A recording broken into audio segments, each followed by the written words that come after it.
তো শুরু করা যাক। এখন আমি আমার ব্রাউজারে যাওয়ার আগে একটা জিনিস করতে হবে, সেটা হচ্ছে ইউজার কন্ট্রোলার থেকে এটাকে, যেহেতু আমি টেলিগ্রামে রান করতেছি না, তো এটাকে আমি ডান্ডা নিসান্ডা দিয়ে দিলাম। ওকে, সো এখন এটাকে যদি আমি একটা রিফ্রেশ করি, এখানে দেখতে পারবো আমি বর্তমানে আছে স্প্যানিশ স্ক্রিনে। এটা এখনো রিকোয়েস্টটা রিসলভ হয় নাই, কারণ সার্ভার রেজিস্টার্ড হয়েছে। ওকে, তো আমি হোম স্ক্রিনে চলে আসছি। তো এখানে যেটা আসছে সেটাই মেন স্ক্রিন না। তো আমি যদি আমার ডাটাবেসটা একটু ক্লিয়ার করি তাহলে আমি বুঝতে পারবো। অ্যাকচুয়ালি মাঝখানে একটা গ্যাপ গিয়েছে, যে গ্যাপটা যাওয়ার কারণে আমি বেশ কিছু গুরুত্বপূর্ণ জিনিস আপনাদেরকে দেখাতে পারিনি। এর মাঝে এমন ছিল যে অনেক যে ক্লায়েন্টের রিকোয়ারমেন্ট চেঞ্জ হয়েছে বা ইউএসএ, যেহেতু এটা একটা ক্লায়েন্টের প্রজেক্ট, আমার নিজের ব্যক্তিগত ইউটিউবের পাবলিশ করার মতো কোনো প্রজেক্ট না, তবুও ভিডিও করতে আসি কেন আমি নিজেও জানি না। আমি দেখলাম যে অনেকে এটা নিয়ে অনেক ইন্টারেস্টেড, কীভাবে এটা তৈরি করা যেতে পারে। তবুও এটা যেহেতু ক্লায়েন্টের প্রজেক্ট, সেহেতু আমি পাই টু পাই ওরকমভাবে দেখানোর সুযোগ পাইনি। ওকে, মাঝখানে একটা গ্যাপ পিছে, যেটা একটা কারণ ছিল যে আমি অনেক কিছু মিস করছি। যাই হোক, আমি একটু সার্ভারটা রেজিস্টার দিলে আমি আমার যে ইউজার কালেকশনটা মাত্র ডিলিট করলাম সেটা আবার চলে আসবে। ওকে, সো এটা রেজিস্টার হচ্ছে। মাঝে মাঝে এটা একটু সময় নেয়, এটা ইন্টারনেট কানেকশনের উপর অনেক কিছুই ডিপেন্ড করে, আবার মেশিনের উপর অনেক ডিপেন্ড করে। তো আমি যদি এখানে আসি, দেখতে পাচ্ছি আমার এখানে কিছুই হয় নাই। যাই হোক, আমি একটু স্প্যানিশ স্ক্রিনে আবার যেতে হবে। স্প্যানিশ স্ক্রিনে গেলাম, আমার নতুন একটা ইউজার তৈরি হলো এবং এটা হচ্ছে আমার ওয়েলকাম স্ক্রিন, যেটা আমি ডিজাইনের থেকে নিয়ে আসতেছি। নেক্সটে ক্লিক করলাম, এটা হচ্ছে আমার হোম স্ক্রিন। ঠিক আছে, তো আমি এখানে কয়েকটা অপশন আছে, একটা হচ্ছে ক্রিপ্টো ক্লাব, বিলিয়ন ট্রেড, আর একটা আছে ইন্ডিয়ান ইন্ডেক্স। তো আমি ক্রিপ্টো ক্লাবে যাব। তো আমি ক্রিপ্টো ক্লাবে চলে আসছি। তো এখন দেখতে পাচ্ছি এখানে কিন্তু আইকনটা চেঞ্জ হয়ে গেছে।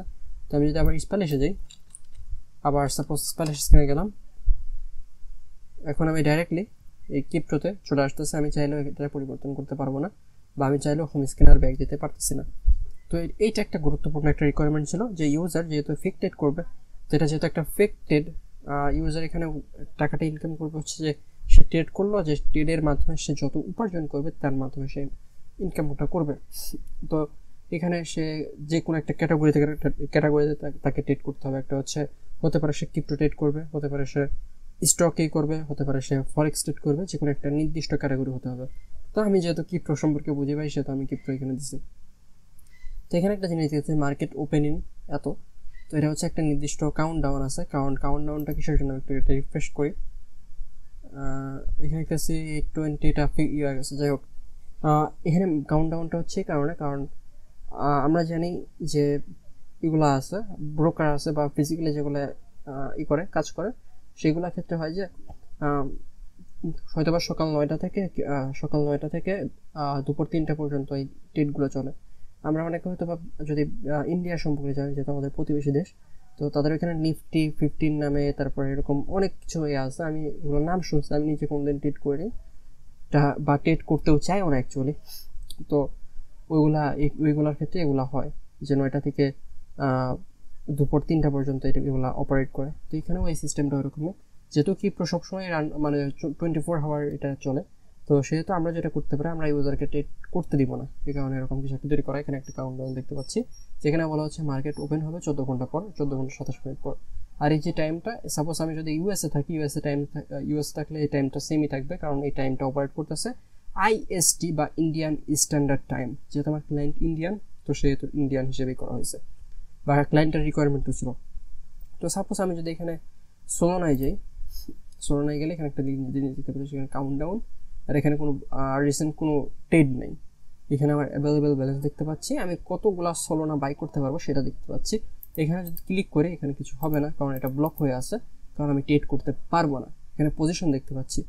আমি যদি এটা হচ্ছে লিডার বোর্ড, এখানে আসলে এখানে দেখতে পাচ্ছি যে অ্যাডমিন আছে, যার প্রফিট 0, আর সিএম আছে যার প্রফিট 0, দুজনের ব্যালেন্সই 10,000 করা। এখানে আছে হচ্ছে এটা ওয়ালেট, দেখতে পাচ্ছি ফেক ব্যালেন্স, আর এখানে দেখাবে আমার যে ট্রেড কয়েনগুলো বর্তমানে আমার কাছে আমার ওয়ালেটে আছে, সেগুলো এখানে দেখাবে। এই সাইডে যদি এটা হচ্ছে সাবস্ক্রিপশন, যেহেতু বলছি সাবস্ক্রিপশন বলতে একটা জিনিস আছে এখানে, সেটা হচ্ছে যে যদি ইউজার ওয়ান টাইম 1 বছরের জন্য সাবস্ক্রিপশন নিতে পারবে, আর ওই সাবস্ক্রিপশন নিলে সে যত প্রফিট করবে, প্রফিটের যে মাধ্যমে যে লিডার বোর্ডটা তৈরি হবে, এই লিডার বোর্ডে সে যদি টপে থাকে তাইলে সে একটা রিওয়ার্ড পাবে। তো এটার জন্য এই সাবস্ক্রিপশনটা এখানে ক্লিক করলে আমি দেখতে পাচ্ছি যে এটা পিছনে একটা ইফেক্ট চলে আসছে। এখানে আমার বিকাশ মানে বর্তমানে বিকাশ আছে, এটা মেথডটা চেঞ্জ হবে। ইউজারকে একটা স্ক্রিনশট নিয়ে এটা সাবস্ক্রাইবে ক্লিক করলে স্ক্রিনশটটা ডাটাবেজে চলে যাবে এবং অ্যাডমিন যদি এটা ভেরিফাই করে যে না সে ভ্যালিড বা পে করছে তাহলে তাকে অ্যাকসেপ্ট করা হবে, এরকম কিছু একটা। তার এই সাইডে আছে হচ্ছে একটা অ্যাকাউন্ট, যে অ্যাকাউন্টটা অনেকটাই ইস্যু থেকে কি বলে টেলিগ্রাম থেকে ইন্সপায়ার হয়। টেলিগ্রামের সেটিংয়ে গেলে এরকম কিছু একটা দেখা যায়। তবে এখানে একটা চেঞ্জ আছে যেটা আমার মাথায় আসলো বর্তমানে, সেটা আমি একটু করে ফেলি। এই লেআউটের ভিতরে গেলে এখানে মেন যে লেআউটটা আছে এখানে যদি আসি, এখানে একটা এলস ইফ নিব, এলস ইফ, অ্যান্ড এখানে কন্ডিশনটা হচ্ছে যদি পাথ নেম ইজ ইকুয়াল যদি হয় যেরকম প্রোফাইল, ঠিক আছে, যদি প্রোফাইল হয় তাহলে এই জিনিসটা হবে। কারণ আমি কি চাচ্ছি, আমি চাচ্ছি যে টেলিগ্রামের উপরে এরকম একটা হেডার থাকে, যে হেডারের মধ্যে যে কালারটা থাকবে এই কালারটা আর যে কালারটা সেম থাকবে। তো আমি এরকম কিছু চাচ্ছি, যার কারণে আমি এটা নিলাম। ওকে, তো আপাতত এটা আমি লাইভ করতেছি না, আপাতত টেলিগ্রামের ভিতরেই আছে, এরকম কিছু হচ্ছে। এরপর আছে অ্যাকাউন্ট টাইপ। অ্যাকাউন্ট টাইপের ভিতরে যদি এখানে যে এখানে চলে অ্যাকাউন্ট টাইপ ফরেক্স করে দিলাম, চেঞ্জ করলাম। আমি যদি এখন এখানে আসি, এখানে আমি দেখতে পাবো ফরেক্স, ঠিক আছে। তো এইটা অনেক বেশি একটা মানে মানে সাধারণত এরকম কিছু একটা আপনি দেখবেন না যেটা এখানে ইউজ করা হয়েছে বা এখানে তৈরি করা হয়েছে, এরকম আপনি মার্কেটে কোনো কিছুই পাবেন না। তো বলা যায় আউট অফ দ্য বক্স চিন্তা করে কিছু একটা তৈরি করা হয়েছে। আর এখানে যে ইনফরমেশনগুলো আসছে ট্রেডিং ভিউ থেকে। আমি যদি এখানে দেখাই, এগুলো ট্রেডিং ভিউ থেকে আসতেছে, ঠিক আছে। আর এটা এই যে এখানে এটা পুরোটাই ইন্সপায়ার হওয়া হচ্ছে বিনান্স থেকে। এখানে কিছু ট্রেড দেখা যাচ্ছে যেগুলো হচ্ছে ইন্টারনাল ট্রেড, মানে এটার সার্ভারের ভিতরে হচ্ছে এরকম, এগুলো ব্লকচেইন ট্রেড না।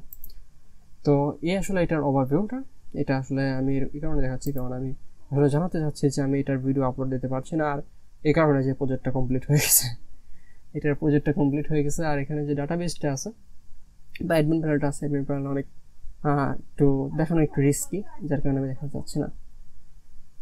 তো এই ছিল আজকে ভিডিওতে, দেখা হবে অন্য কোনো ভিডিওতে। আমাদের একটা মিনি অ্যাপের একটা সিরিজ চলতেছে যেটা হচ্ছে একদম স্কেচ থেকে, যারা হচ্ছে নিউ তাদের জন্য ওইটা তৈরি করা। তো ওইটা আমি ফার্দার কন্টিনিউ করার চেষ্টা করবো। তো দেখাবো অন্য কোনো ভিডিওতে। আসসালামু আলাইকুম। ভিডিওটা অনেক শর্ট হয়ে গেছে।